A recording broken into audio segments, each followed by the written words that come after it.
নমস্কাৰ অন্য এটা ব্লগলৈ সকলোকে স্বাগতম জনালোঁ। এতিয়া ৰাতি 10:30 বাজিলে আৰু মই বেটিক এনেকৈ শুৱাই থৈছোঁ। কাৰেণ্ট নাছিলে বহুত টাইম আৰু ভাত পানী বনাই এনেকৈ চব ৰেডি কৰি থৈছোঁ, কিন্তু মই দিব পৰা নাছিলোঁ যিহেতু কাৰেণ্ট নাছিল। আৰু এইবোৰ হৈছে আমাৰ ঘৰৰ গছৰ মধুৰি। গছত থাকিলে খাম খাম লাগে, কিন্তু গছৰ পৰা অনাৰ পিছত এনেকৈ পৰি আছে।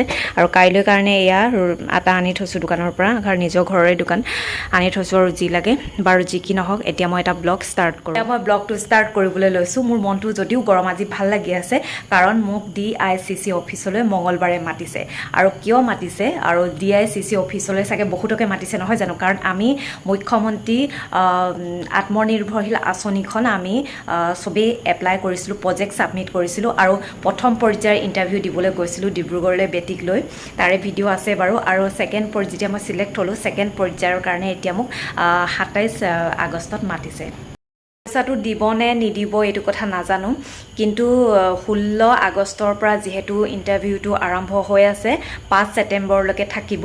আৰু ডকুমেণ্ট হিচাপে মই কিছুমানলৈ ফোন কৰিছিলোঁ, তেওঁলোকে কৈছে একো নিব নালাগে, কিন্তু হ'লেও মোক DICC অফিচৰ পৰা আজি যিটো কল আহিছে, তেওঁলোকে কৈছে যে এডমিট কাৰ্ডখন লৈ আহিব, যিখন আমি প্ৰথম পৰ্যায়ৰ ইণ্টাৰভিউৰ কাৰণে লৈ গৈছিলোঁ, সেই এডমিটখন লৈ যাব লাগিব আৰু নিজৰ সেইখিনি ডকুমেণ্ট লৈ যাব লাগিব যিখিনি আমি প্ৰথম পৰ্যায়ৰ ইণ্টাৰভিউত দেখুৱাইছিলোঁ।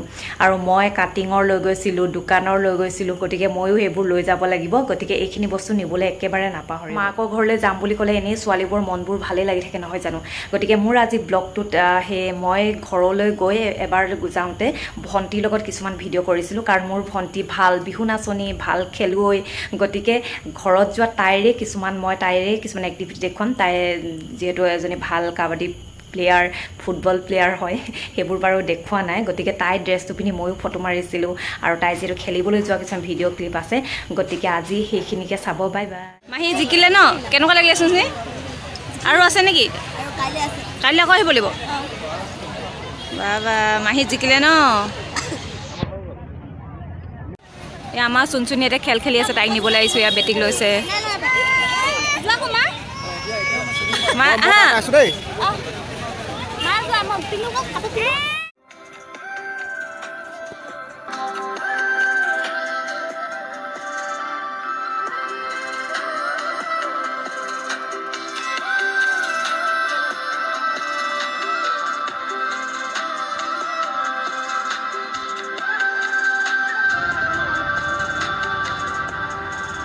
পৰা ওলালোঁ।